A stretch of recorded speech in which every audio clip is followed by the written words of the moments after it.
Welcome to the HigherEdJobs Podcast. I'm Andy Hibble, the Chief Operating Officer and one of the co-founders of HigherEdJobs. And I'm Kelly Sherwin, the Director of Editorial Strategy. Today, we're happy to have Chris Lee back for our Ask the Expert series. Thanks, Chris, for joining us today. My pleasure. So our question for Chris today is, do colleges and universities remove applications after a certain amount of time for open-ended applicant pools? If so, how long should I wait before I resubmit an application? Chris, what are your thoughts on these? This is another question that has a couple potential meanings, so we'll cover both to make sure that we are covering our bases. There's a legal sort of orientation to part of the question. There's a talent management philosophy that the organization will have. And then there are different kinds of openings. So open-ended could be, open until filled. And open-ended could be what they call pooled positions, which are positions that stay open for a long period of time because that's a field where there's a lot of turnover, and usually a number of positions. So, Andy, it might be those admissions counselor type positions where, you expect new college graduates to spend a couple of years there, right? They graduate and like many young people, they spent 4 years at the institution. They love the place. They had the time of their life and they're thinking, man, I don't really want to grow up yet, right? Because this is kind of cool life here. I can get a job across campus and hang out with my buddies or that special guy or girl. And it's like, man, that admissions job is perfect for a couple of years. And then they're going to move on to something else, right? Or go to graduate school. So those positions may sometimes have what they call pooled positions where they accept a lot of applications. And then when there's a vacancy, they can easily go to that position and just fill it because there's a ready, quote, pool of applicants there. So it depends on how the person who asked the question phrased it, but we'll cover both.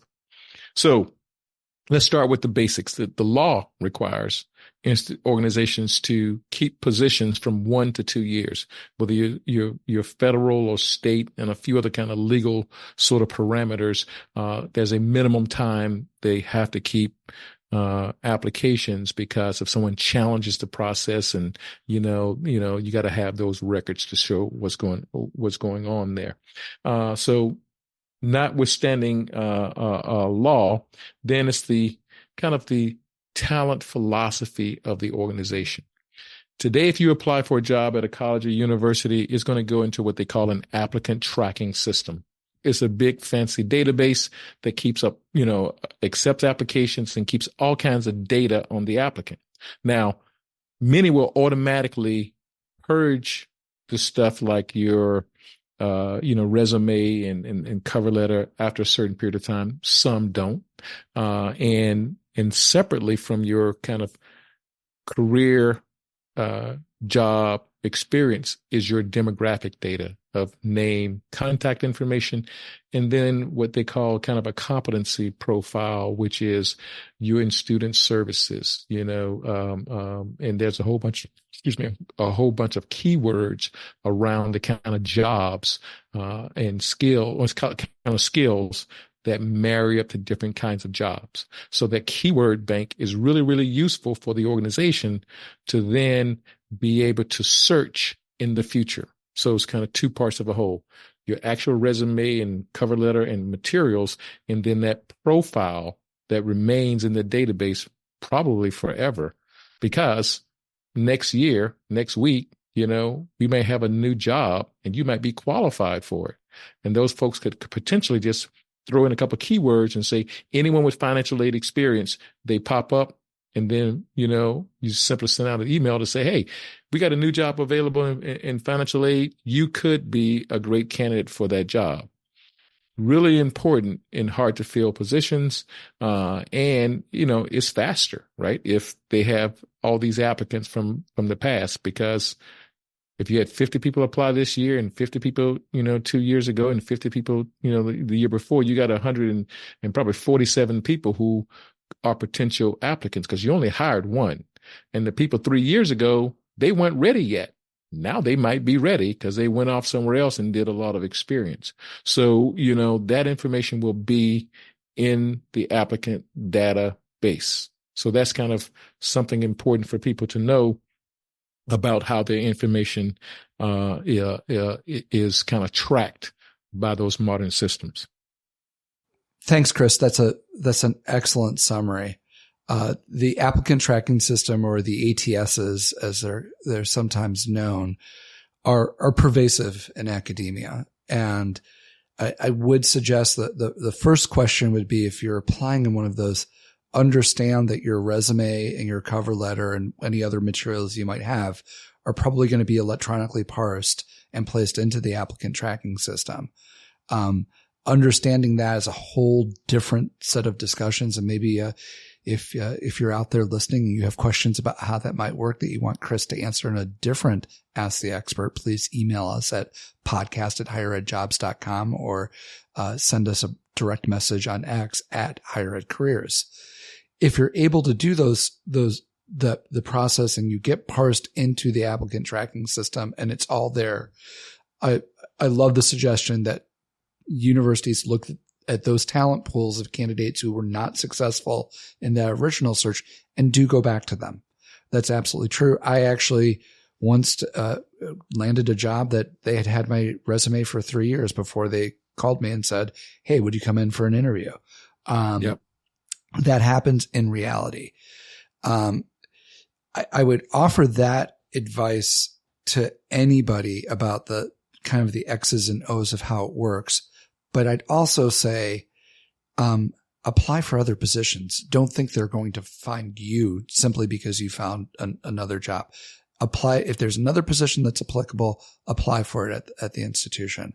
The idea that somehow the ATS is going to figure out that you'd be a great candidate for a different position, don't make any assumptions there. I think sometimes you feel like, well, they know who I am. They thought that I'd be good at this. They contact me. Nope. Just reapply. That's not a timing issue. If there's 4 positions in the month, apply for all 4 if they're different positions, by all means. So that's probably the only additional thought I'd offer. So then that begs the question, are you peppering applications or are you targeting applications? If you're qualified for the positions, apply. But it's like sometimes I've worked in at colleges or universities in small towns. I'm a small town person. I'm not a city person. And sometimes people just want to work for the university. So they apply, all the time for any position because they really they're looking for an employer with great benefits and great pay, not necessarily for a specific job. The disadvantage to peppering the organization is all of that information is in the database, right? And so the HR staff will have access to that information. And if a person's a, quote, nuisance applicant, they'll probably share that with hiring managers. But if you're qualified for a job, absolutely apply for it, right? But not just apply, right? I can't agree with you more on that. You're applying for where you're a qualified applicant's the case. I think do it for yourself. And I'd also say, if you're tempted that you're so desperate that you want to work for that university under any circumstance, I get it. Take that energy and channel it in the right way. Have conversations with people. Try to understand better where you fit in and what might work for you. Just being a nuisance applicant, your words, Chris, not mine, is not something that you want to be labeled as. And hold on for a second. If you're not somebody who can perform the job, what happens if somehow they're like, okay, fine, you can take this job. Are you really prepared to take a job that you're not really all that qualified for, and you're not really going to be able to enjoy? That doesn't seem to make any sense to me. Like, why would you apply for that? Try to figure out what your place is there. And being in a college town, I understand that pressure. You definitely, people want to work for the university. And that is, I get it. Spend your time networking. Yeah. So 2 parts. I'm going to come back to that point about what to do when you want to do that, Andy, but I'll also say reapply after a period of time, because, if you had 2 years experience, 3 years ago, now you got 5 years experience, or, you've gained some new knowledge or skills or certification, or when things change, that makes sense to reapply for a new opening or whatever the case may be. And even if it is a quote pooled position, those pool positions are usually as needed, right? So if no opening comes, then they don't call people, and then an opening might come later. But after a period of time, they could get quote stale, meaning that I applied, I didn't hear anything, and that was a year ago. So now I found another job. So organizations will then want to refresh that pool position. So reapplying after some period of time makes sense, and it's hard to know. It depends on the kind of position it is for how long you should wait. For lower level positions, more often than upper level positions, but it's just still a pattern that if the question was on that pooled kind of position, then the rules about reapplying or the guidance around reapplying is slightly different. I have one ask too before you reapply. First of all, whoever wrote this question, go ahead, pat yourself on the back, because I think the part I'm really impressed with, the second part, is that you're conscientious enough to think about, after a period of time, have not heard back from this position. I want to make sure, and you're tracking it. That's somebody I actually want to talk to.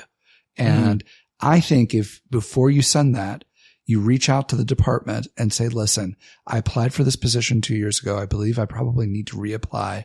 I believe it's a pool position. I believe whatever it is, but I want to understand better before I put my application in this time, what might be a better way to frame my application, or maybe try to find the places where I can fill some holes that's going to make me a more attractive applicant.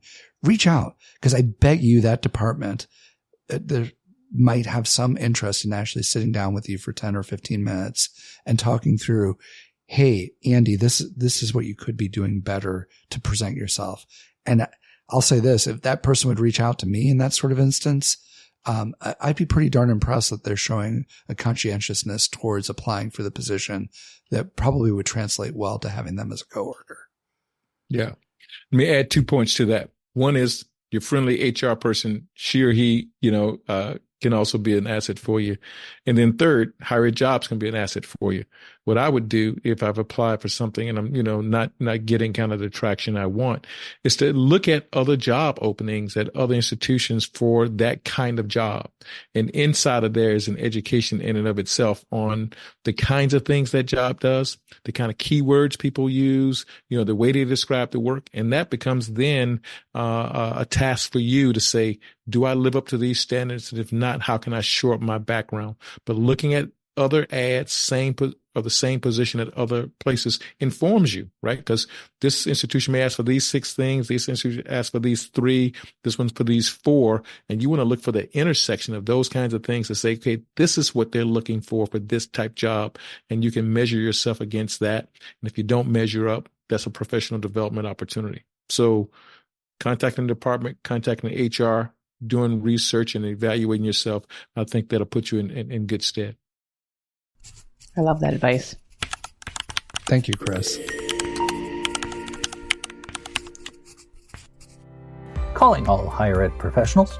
If you like what you're hearing on the HigherEdJobs podcast, subscribe to HigherEdJobs Insider Update, your weekly ticket to the latest opportunities, trends, and insider tips in the world of higher education, delivered directly to your inbox.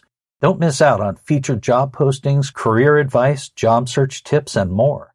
Subscribe now and stay one step ahead in the ever-evolving landscape of academia. Head to higheredjobs.com/insider to sign up.